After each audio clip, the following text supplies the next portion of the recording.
The Baltimore Ravens have a Ronnie Stanley problem. What should they do about it? We talk about that and so much more coming up next here on this episode of Locked On Ravens.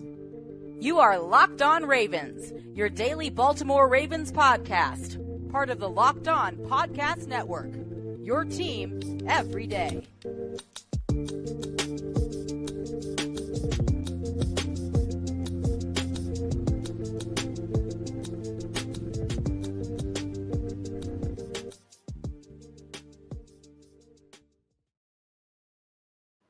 Welcome into another edition of Locked On Ravens. We're your daily Baltimore Ravens podcast, and I'm your host, Kevin Ostreicher of Ravens Wire, here with you on the Locked On Podcast Network, your team every day. As always, thank you so much for being here with us today and making Locked On Ravens your first listen each and every day. We're free and available on all podcasting platforms. That includes in audio form wherever you get your shows and in video form on YouTube. So be sure to subscribe. It's the same content, both audio and video form. Today's episode of Locked On Ravens is brought to you by Gametime. Download the Gametime app, create an account, use code LOCKEDONNFL for $20 off your first purchase. Last minute tickets, lowest price guaranteed. The Ravens have officially exited Jaguars week. We are into 49ers week here, as it's a big Christmas night matchup. And I had to bring in a new guest to the show. Really excited to have him on. He's covered the Ravens for Sports Illustrated, Examiner, CBS Baltimore. Now he has his own Ravens podcast, Ravens Talk.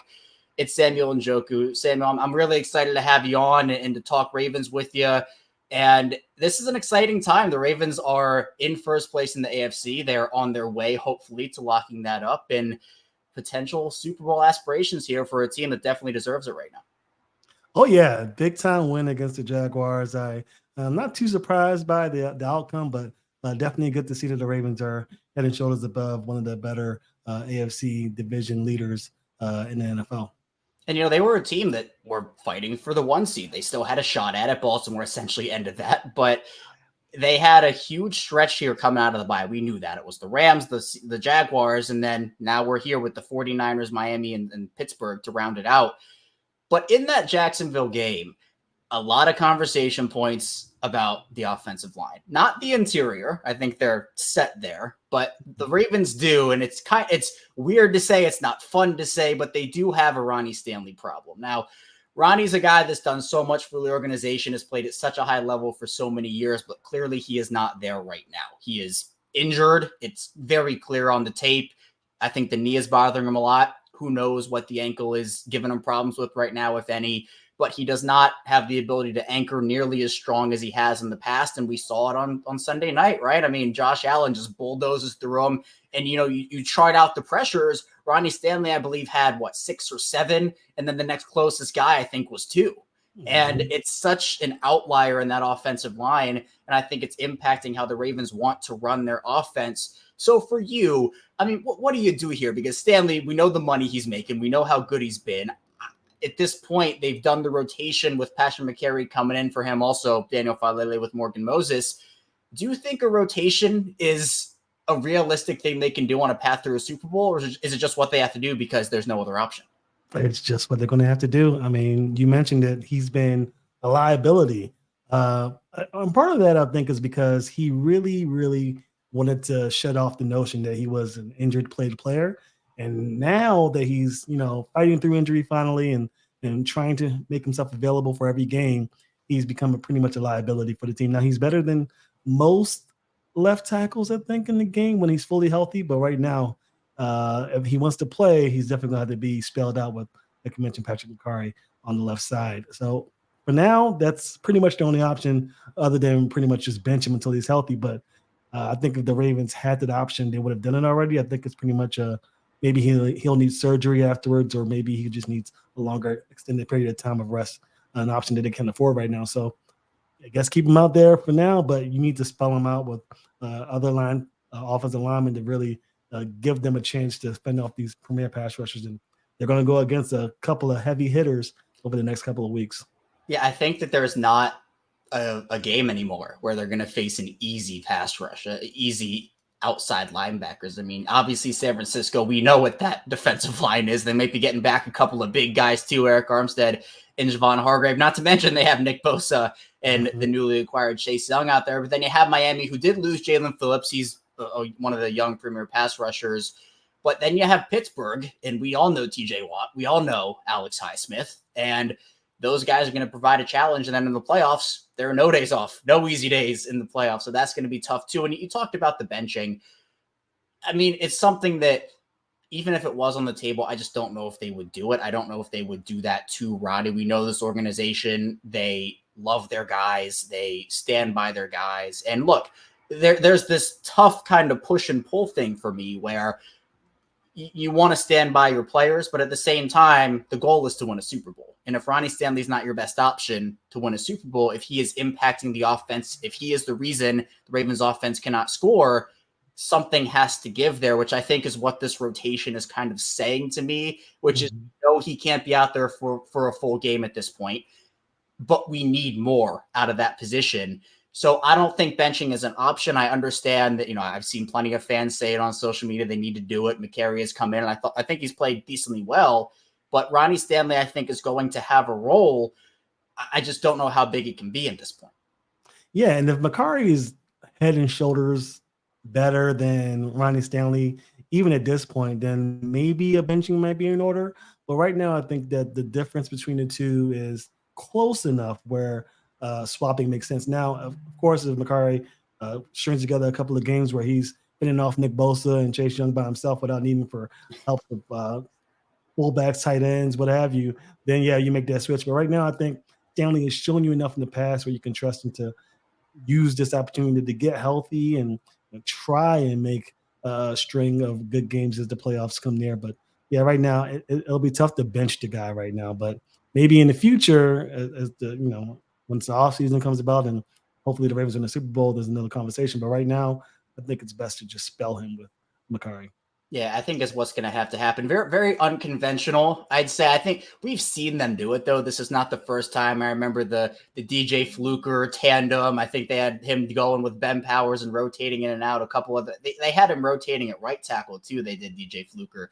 So the Ravens, this is not new for them, but I think it might be new if they do win the Super Bowl. I don't know if I've ever seen a team rotate tackles like that and win a Super Bowl, because it's not just Ronnie Stanley. It's Morgan Moses too, where Daniel Falele is now getting some run as the right tackle. And it's been Stanley and Moses on the field one drive, then Stanley and Falele, then Moses and McCary, then McCary and Falele. It's been all these different mixes and matches, all the combinations you can say here.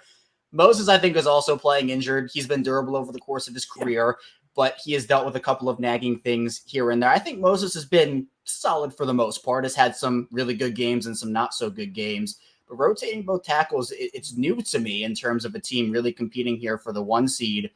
Do you think it's sustainable for what they're doing to have it happen? They started doing it a couple weeks ago, coming out of the bye here. Do you think it's sustainable on a path to a Super Bowl for the Ravens to continue it?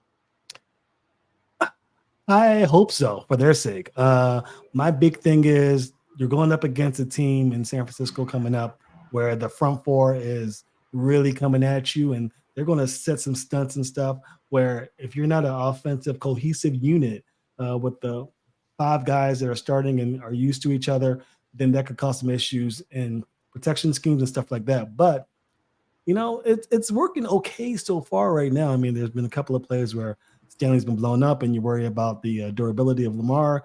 He's been injured inside the pocket each of those times where he's left in the end of the season. So you want to kind of hopefully find a guy who could be stable enough to sit there for a full game without having to swap him out. But, I mean, I don't know. I mean, it's give and take. I think the Ravens can do it. I mean, so far they've shown that they can beat any team with this system. But, again, like you mentioned, the games are going to get tighter. One mistake could cost you a championship. So it's unfortunate, but it's a situation they're in. And I think that the tackles are probably very happy their quarterback is Lamar Jackson, because he is one of the only players, if the only player, that can escape some of the things. I mean, we saw Trevor Lawrence a couple weeks ago had his left tackle bowled back into him and had him get stepped on the ankle. And we know the rest is history with that.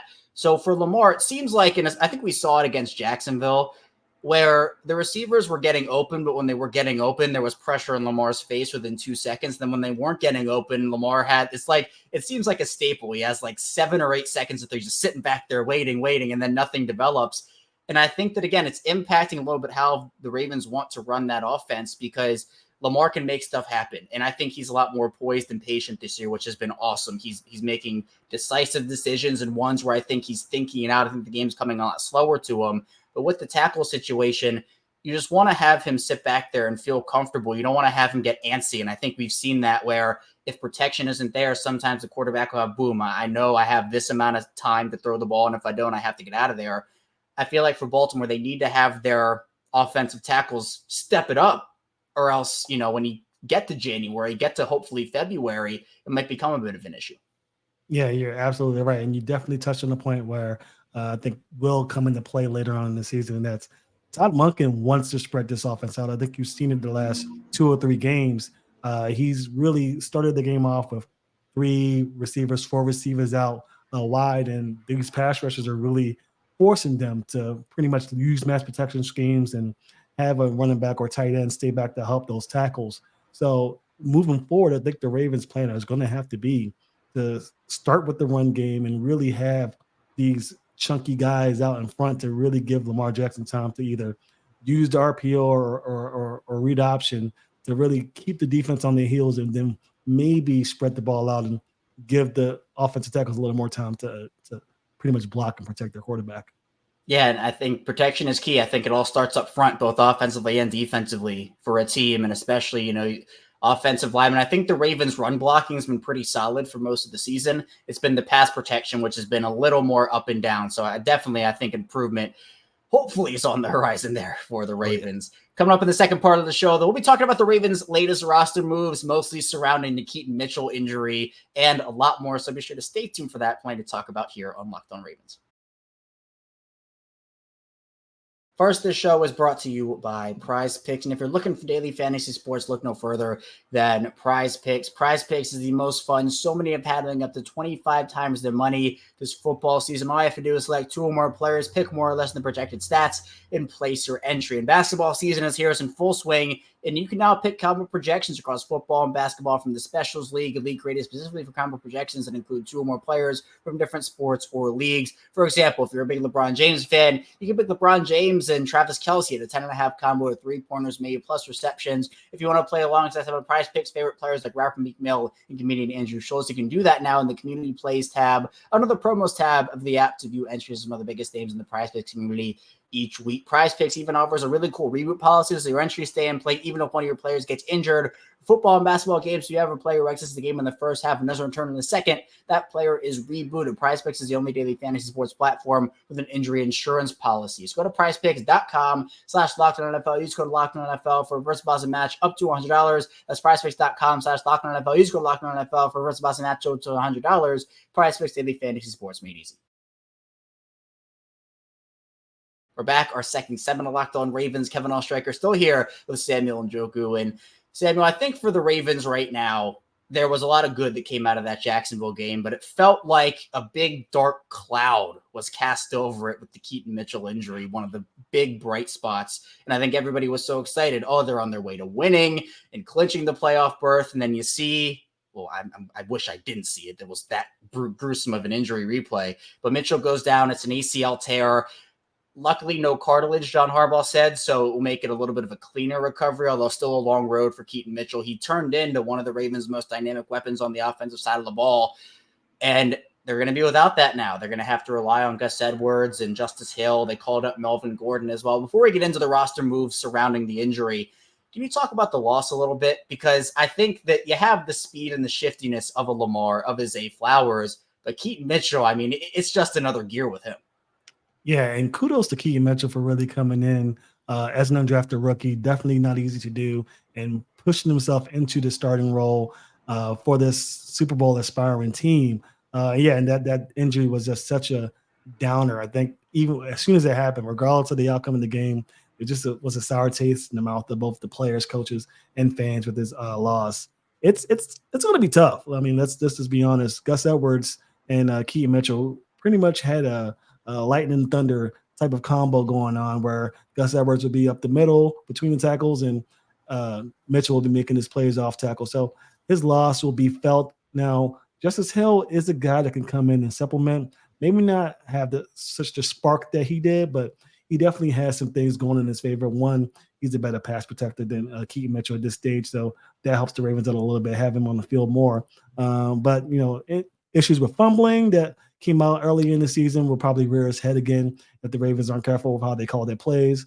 So just having a guy like that who's dangerous on the outside, both as a runner and as a passer, and having Lamar Jackson there, it's a huge loss. It can't be quantified really into words. Yeah, it's one that I think hurts in a lot. It almost felt like the Andrews injury in the Cincinnati game where you could tell it wasn't good. And regardless of the outcome, I think all anybody was thinking about was, okay, well, what's up with Mark Andrews? Is Mark Andrews going to be all right? It was the same thing with Keaton Mitchell there. Now, you mentioned fumbles, and I think I'd be remiss if I did not mention Melvin Gordon in the same sentence as fumbles. Now, Fair. He came in and his snaps when he has played for Baltimore this season were actually better than I thought they would be. I think he actually contributed some positive things there. But coming in since his rookie season, he has the most fumbles out of any running back in that time span.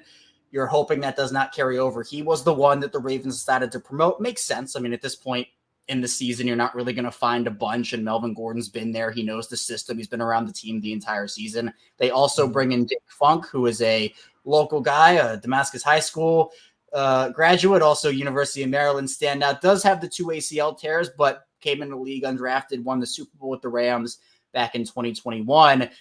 I think Gus Edwards has, I use the term slowed down. He's slowed down a little bit as the season has gone on. I think Justice Hill does have that spark, but it's not just going to be on those two guys. I think Melvin Gordon's going to have to prove that he can be a capable pass-catching back, which he has been over the course of his career. And then Jake Funk, I guess, if he gets called up, he's a special teams guy too. We know the Ravens love their special teams contributors.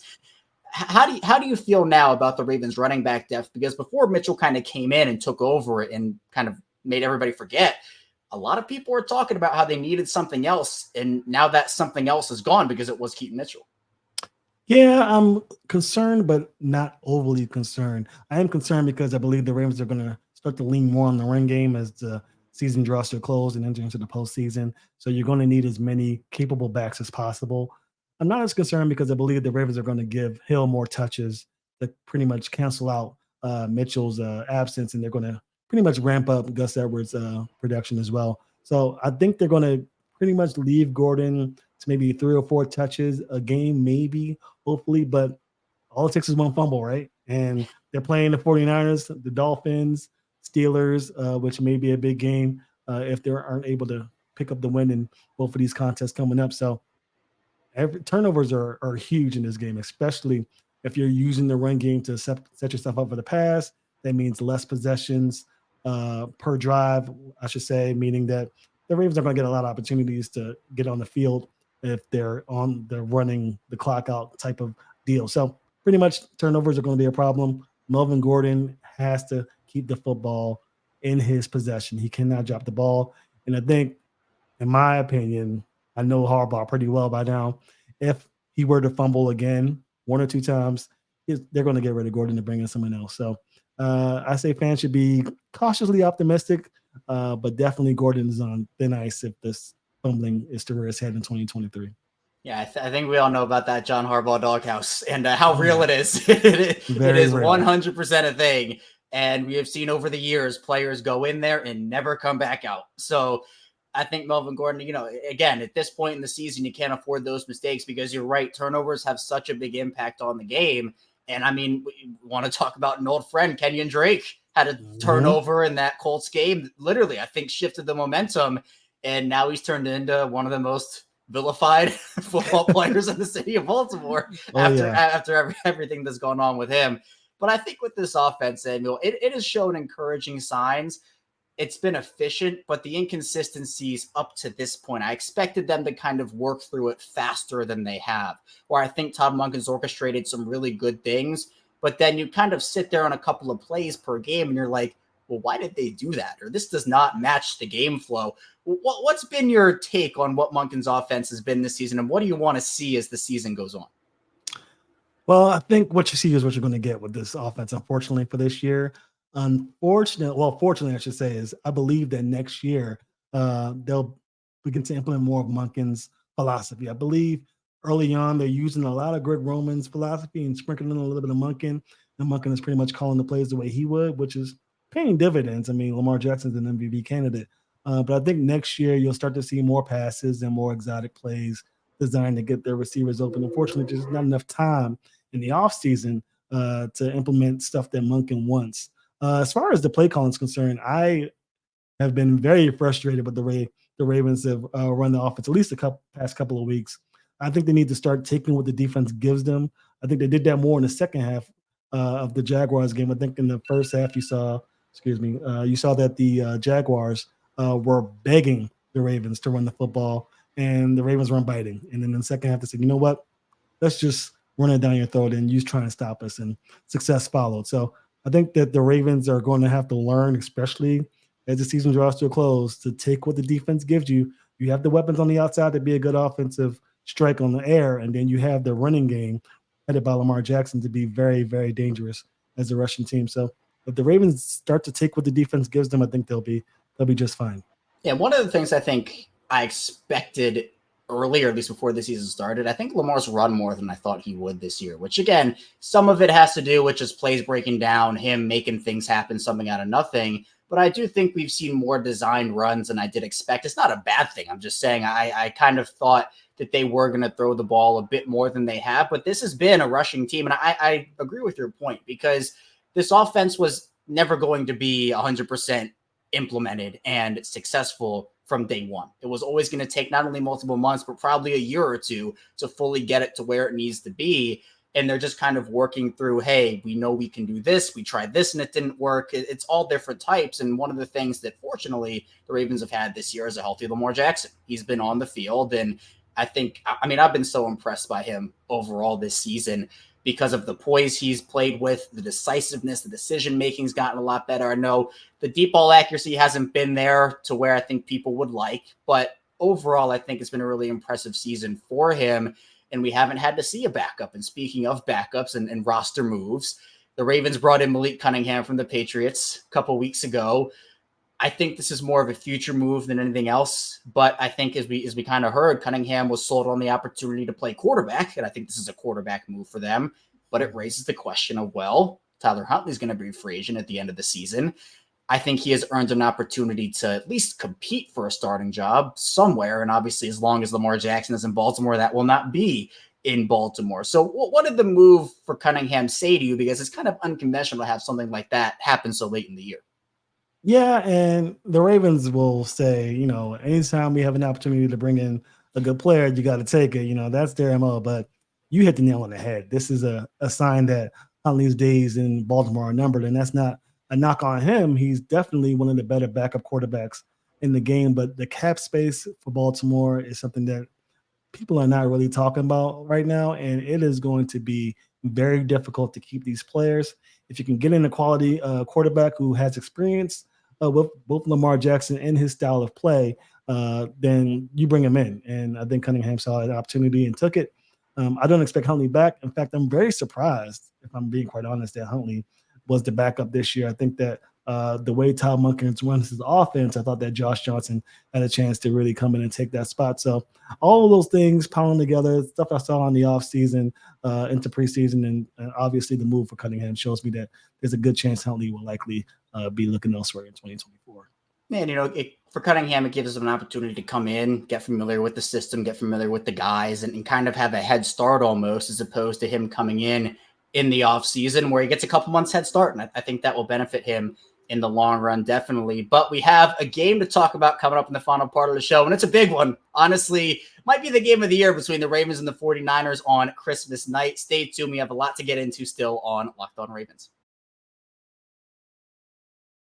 First, this show is brought to you by Gametime, and I have had my fair share of frustrating ticket buying experiences in my life. Sometimes I wasn't really sure if the seats were good. Sometimes I couldn't find last-minute tickets. Other times there were just no good deals at all. But you shouldn't even have to worry about that when you're buying tickets to your next big event, because Gametime is a fast and easy way to buy tickets for all the sports, music, comedy, and theater events near you with care to last-minute deals and all-in prices, plus views from your seat and their best price guarantee. Gametime takes the guesswork out of buying tickets. Obviously, a couple of really big events in the Baltimore area. Football-wise, the Ravens will travel to San Francisco to play the 49ers, but they round out the season with two big games at M&T Bank Stadium against the Dolphins and the Steelers. Plus, Gametime has last-minute tickets, flash deals, and zone deals, plus views from all the seats in the venue. And Gametime's the only ticketing app that gives you complete peace of mind with your purchase. You can see all the views from your seat before you buy, so you know exactly what to expect when you arrive. And they're obsessed with finding ways to help you save money on your tickets with zone deals. You pick the section, and Gametime picks seats for an average of 18% savings. Take the guts work out of buying tickets with Gametime. Down the Gametime app, create an account, use code LOCKEDONNFL for $20 off your first purchase.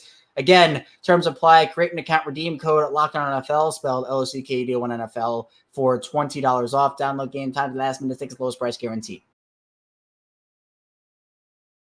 We are back rounding out Locked On Ravens with Samuel Njoku. I am Kevin Oestreicher. And this game coming up, Samuel, I'm stoked. I'm excited. I've had this one circled on the calendar. Now, the Ravens have been on the bad side of Christmas games, and I'm not going to say we're not going to talk about that one. Hopefully, this one will be a better outcome. This is, in my opinion, the best team in the AFC versus the best team in the NFC. Multiple big storylines, which we'll get into.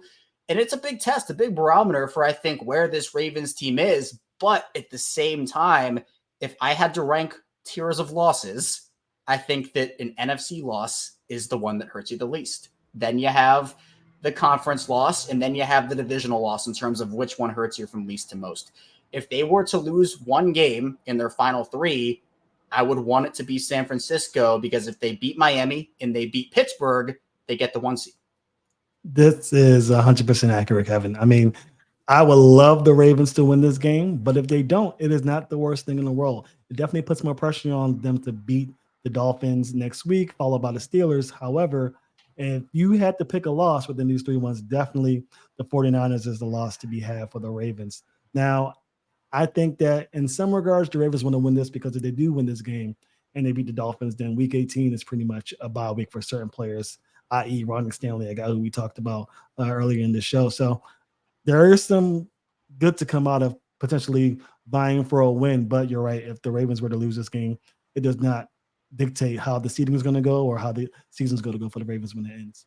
Now, I know some listeners and watchers, when you said that week 18 bye, they said, no, don't do, because we all know what happened in 2019 when they did decide to rest their players in that week 17 matchup. It was still 17 weeks back then, right, against the Steelers. It was essentially 3 straight weeks of rest because they had the bye as the 1 seed. They came back, and I feel like, I've talked to some people too. It feels like the Ravens thought they had won that game against Tennessee before they played it. They thought they were already in the AFC Championship game, and Tennessee came in and they took the Ravens' lunch. They took it to them, and they were the ones that advanced. For you, if the Ravens do beat San Francisco and they do beat Miami and they lock up that number 1 seed before week 18, are you resting all the starters? Or are you do you treat it like a preseason game? Do you give Lamar and the starters 1 or 2 drives? Do you give them a half? Or do you just say we're not risking anything or resting our guys because essentially the outcome of the game won't impact anything seeding-wise? That's a good question, and I can go either way with it. If I know Harbaugh, and I think I know him pretty well after all these years, I think he rests the majority of his starters because of recency bias. Now, I'm not talking about the loss, of course, to Tennessee because of that bye. I'm thinking more so of the J.K. Dobbins injury in preseason. I think that really affected him in his decision-making when it comes to resting people in unnecessary games. So I think he rests the majority of his starters, especially the ones that needed the rest, people who are banged up and essential personnel like a Lamar Jackson, like a Kyle Hamilton, and so on and so forth. So I think he does rest them. I think, in my opinion, the 2019 loss had less to do with the rest and more to do with the style of offense they were playing. Now, you're playing a team who also runs the ball very well in Tennessee, and you don't have a lot of possessions to make errors. These guys are keeping the ball out of the other opposing offense's hands, so you have less time for error. And the Ravens, they weren't up to snuff that year. I think this year, if they have that bye week, maybe they might be a little stale, but also they have the attack to beat you on the ground or in the air. So if you're not having success in the ground game, there's a good chance you're going to have success in the passing game and vice versa. So the bye doesn't hurt me too much if I'm a fan, but definitely see where the caution is with Ravens fans not wanting that. But best to have a bye than no bye. Trust me, guys, especially with the banged up offensive lineman, i.e. Ronnie Stanley. That's true. It's so true. And I think that, again, nobody's healthy at this point in the year. Absolutely nobody. Everybody has dings and nicks and bruises here and there. So I do think the rest benefits, but I think you have to replace it with practice. You practice hard, you prepare hard, and you get ready for that game. And I think another part of that Tennessee loss, which I think was a big thing, was Mark Ingram got injured, I think, a couple weeks before that game. Mark Andrews also got injured. And on, I think, what was it, the first drive of the game, Lamar tries to throw the ball to Andrews, and Andrews can't jump for it. And it's an interception and kind of kills all the momentum. And obviously Ingram was active for the game, but, I mean, didn't really play the game at all. So they were missing two big playmakers. And hopefully, knock on wood, the Ravens will not have any more injuries and they'll be able to go in as healthy as possible for that. But in this game, I think a lot of people are worried about the San Francisco defense, as we talked about that pass rush, plus there's Fred Warner, and then they have all types of talents. Plus that San Francisco offense, they do a lot of screens, a lot of dings and dunks here, gets Deebo Samuel into space. Christian McCaffrey can be a weapon, and Brock Purdy's playing really, really well. But I think there's this thing, whether it's Ravens fans, 49ers fans, NFL fans, the 49ers are just going to wax Baltimore. The Ravens have no chance. And I don't view it that way. I feel like, again, best in the NFC versus best in the AFC, potential Super Bowl preview, potential MVP decider. There's so much that goes into this game. The Ravens have earned the right to be in the conversation with the 49ers. I think it's going to be a lot closer than people think it will. Oh, yeah. It's going to be way, way, way closer, especially if you think that the Ravens are going to just fall flat on their face against this 49ers team. No, I think, especially Ravens fans, we have this notion that we see the Ravens play every week. So there's this expectation, okay, well, he just mushed past the defensive lineman, broke free, and tossed a 40-yard play. Oh, just another day in the office of Lamar Jackson. These are huge plays that in other games decide the outcome. So I think 49ers are a great team. I mean, let's just call it what they're the best team in the league, in my opinion. But the Ravens have so many mismatch potential scenarios in their favor, especially on the offensive side of the ball, that there's no way this game is under 7 points. If it goes like bonkers, 14, 21 points, it's because the Ravens found the formula and blew out the 49ers. I don't see, based on schematics, I don't see a way in which the 49ers really come in and just bounce the Ravens on Christmas night. And I honestly need the Ravens to win this game because I need Lamar Jackson to go 20-1 against the NFC, so I can continue to say that the only loss Lamar Jackson has taken in the NFC. You know who it is? You know who it is.